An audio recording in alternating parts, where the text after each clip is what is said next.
Hello दोस्तों, मैं आज आपके लिए लेके आई हूँ रीट में जुड़े नए टॉपिक। भारतीय रिजर्व बैंक के कार्य या कह सकते हैं बैंक और बीमा बैंकिंग, जो नया टॉपिक ऐड हुआ है यूनिट नंबर 11। उसके मैं कुछ क्वेश्चंस लेके आई हूँ।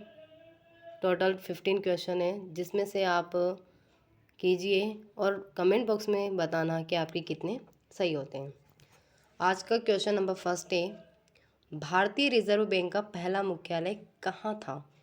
यानी भारतीय जो रिजर्व बैंक है आरबीआई, उसका पहला मुख्यालय कहाँ था? तो उसका पहला मुख्यालय था कोलकाता में। कहाँ पर था? कोलकाता में। लेकिन अगर क्वेश्चन आता है कि भारतीय रिजर्व बैंक का या आरबीआई का वर्तमान मुख्यालय, तो वर्तमान मुख्यालय कहाँ पर है? मुंबई। कहाँ पर है? मुंबई। और प्रथम मुख्यालय था Kolkata.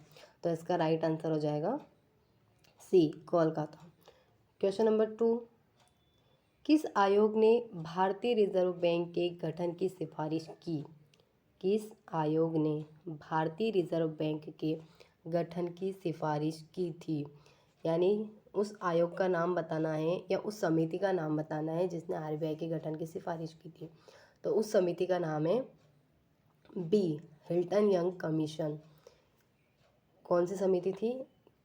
B, Hilton Young commission. इस कमीशन की सिफारिश पर आरबीआई की स्थापना की गई थी। क्वेश्चन नंबर नेक्स्ट, भारतीय रिजर्व बैंक की स्थापना 1935 में करोड़ की पूंजी के साथ हुई थी। यानी कि भारतीय रिजर्व बैंक की स्थापना जो है कब होती है? भारतीय रिजर्व बैंक की स्थापना कब होती है? 1935 में। कब होती है? 1935 में। तो ये क्वेश्चन ये कर रहा है कि जब भारतीय रिजर्व बैंक की स्थापना 1935 में हुई थी, तो उस समय पूंजी यानी कितने करोड़ पूंजी के साथ की गई थी? तो ऑप्शन नंबर ए देखिए, 50 lakh, 1 crore. Option number C, 2 crore. D, 5 crore और 10 करोड़। तो इसका राइट आंसर हो जाएगा डी। कौन सा हो जाएगा? डी। यानी कि जब 1935 में भारतीय रिजर्व बैंक की स्थापना की गई थी, तब उसकी कह सकते हैं करोड़, इतने 5 करोड़ में इसकी या 5 करोड़ के साथ इसकी शुरुआत की गई थी। अब ये याद रखना कि 1935 में भारतीय रिजर्व बैंक की स्थापना हुई थी और कौन सी कमीशन के आधार पर हुई थी, किस कमीशन की सिफारिश पर हुई थी? तो वो हुई थी, जस्ट मैंने अभी ऊपर बताया आपको, हिल्टन यंग कमीशन। कौन सी? Hilton Young commission. Question number 4, 6 जुलाई 2005 को 6 जुलाई 2005 को भारतीय रिजर्व बैंक में नामक देश है यहाँ पे नामक एक नए विभाग का गठन वित्तीय बाजारों पर निगरानी के लिए किया गया था। यानी कि कुल मिलाकर 6 जुलाई 2005 को उस विभाग का नाम बताना है जो वित्तीय बाजारों पर निगरानी करने के लिए किया गया था। तो वो कौन सा है? कौन सा विभाग होगा? वो होगा वित्तीय बाजार विभाग। कौन सा? वित्तीय बाजार विभाग। आपको वित्त का मतलब तो पता है, वित्त यानी धन, बाजार विभाग। तो इसकी याद रख सकते हैं कि वित्तीय बाजार विभाग का गठन किया गया था। कब किया गया था? 6 जुलाई 2005 को।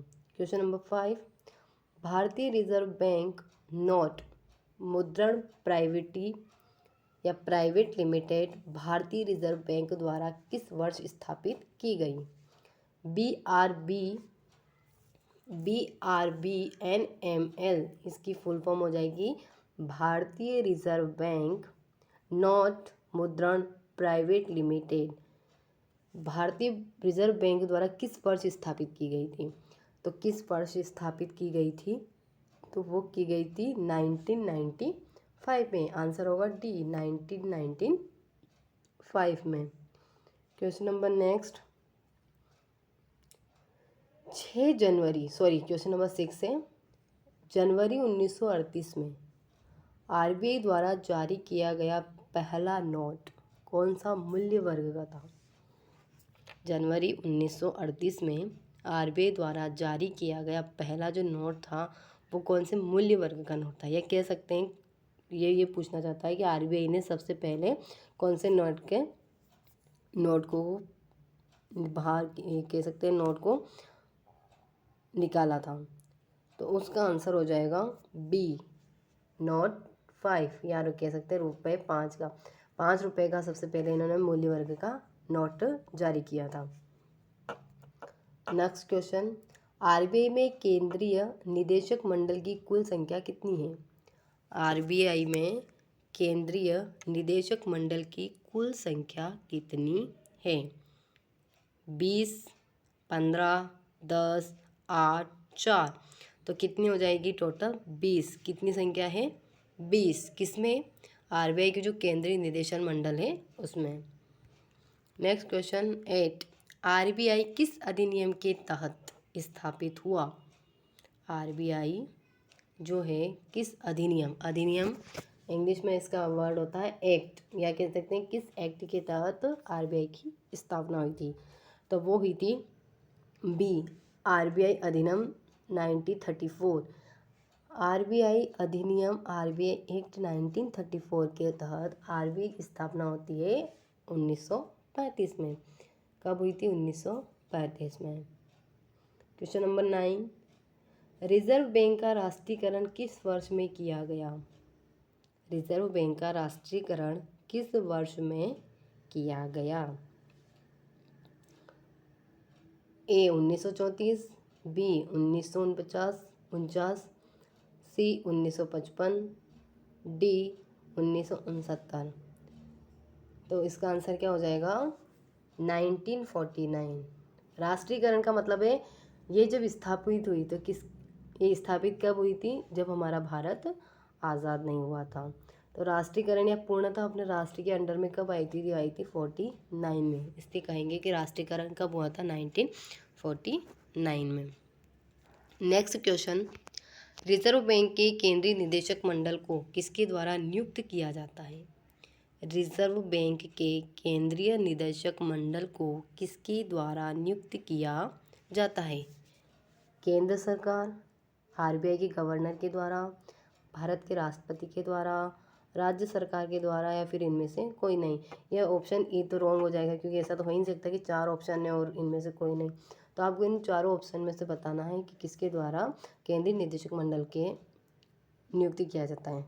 तो वो किया जाता है, इसके द्वारा किया जाता है, वो किया जाता है केंद्र सरकार के द्वारा। किसके द्वारा? केंद्र सरकार के द्वारा। एक क्वेश्चन अभी ऊपर निकला था कि केंद्रीय निदेशक मंडल को, एक कह सकते हैं केंद्रीय निदेशक मंडल में कुल कितनी संख्या होती है? तो वो कुल कितनी होती है? 20। कितनी होती है? 20। नेक्स्ट क्वेश्चन, DICGC आरबीआई के पूर्ण स्वामित्व वाली सहायक कंपनियों में से एक है। DICGC का पूर्ण रूप है, यानी इसका मैं कहने का मतलब है कि जो आरबीआई के पूर्ण स्वामित्व वाली जो सहायक कंपनियां हैं उसमें से जो DICGC है उसका पूर्ण रूप है, कह सकते उसका पूरा नाम क्या है? तो उसका पूरा नाम होगा, क्या होगा? बी। कौन सा होगा? B, deposit insurance and credit guarantee corporation of India. क्या होगा? Deposit insurance and guarantee corporation of India. किसका पूर्ण रूप है ये? DICGC की पूर्ण रूप है। क्वेश्चन नंबर 12, आरबीआई किसके मार्गदर्शन में वित्तीय पर्यवेक्षण का कार्य करता है? आरबीआई किसके मार्गदर्शन में वित्तीय पर्यवेक्षण का कार्य करता है? तो वो हो जाएगा आंसर बी। किसके? BFS। वित्तीय पर्यवेक्षण बोर्ड, और इंग्लिश में होगा board for financial supervision.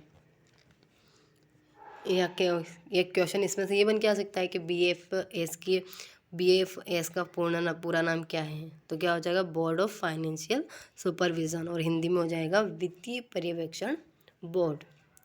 Question number next, RBI किस अधिनियम के तहत विदेशी मुद्रा का प्रबंधन करता है? आरबीआई किस अधिनियम के तहत विदेशी मुद्रा का प्रबंधन करता है। तो किस एक्ट के तहत करता है? वो करेगा विदेशी मुद्रा प्रबंधन अधिनियम 1999। किसके तहत? विदेशी मुद्रा प्रबंधन अधिनियम या एक्ट 1999 के तहत ये क्या करता है? विदेशी मुद्रा का प्रबंधन करता है। प्रबंधन का मतलब होता है व्यवस्था, उसका संचालन वगैरह। नेक्स्ट क्वेश्चन है, भारत में मौद्रिक नीति को कौन नियंत्रित करता है? भारत में मौद्रिक नीति को कौन नियंत्रित करता है? मौद्रिक, मौद्रिक यानी मौद्रिक का मतलब हो जाएगा मुद्रा। आप नॉर्मल बातें हिंदी सभी को आती है, तो आप मुझे बताइए मौद्रिक जो है, मौद्रिक में कौन सा प्रत्यय लगा हुआ है और इसमें मूल शब्द क्या है? मैं आपको इसका आंसर बताती हूँ। इसका आंसर होगा भारत में मौद्रिक नीति को कौन नियंत्रित करता है। तो मुद्रा से रिलेटेड है, तो आपको पता है कि बैंक से सबसे बड़ा बैंक कौन सा? हमारा आरबीआई। तो मुद्रा नीति जो मौद्रिक नीति है उसका नियंत्रण भी कौन करेगा? आरबीआई करेगा। मैं आपको इसका आंसर बता देती हूँ। मौद्रिक में है मुद्रा इक, इसमें एक प्रत्यय लगेगा तो ये बनेगा जो ऊ है उसमें वृद्धि संधि हो जाएगी और हो जाएगा मौद्रिक। मौद्रिक।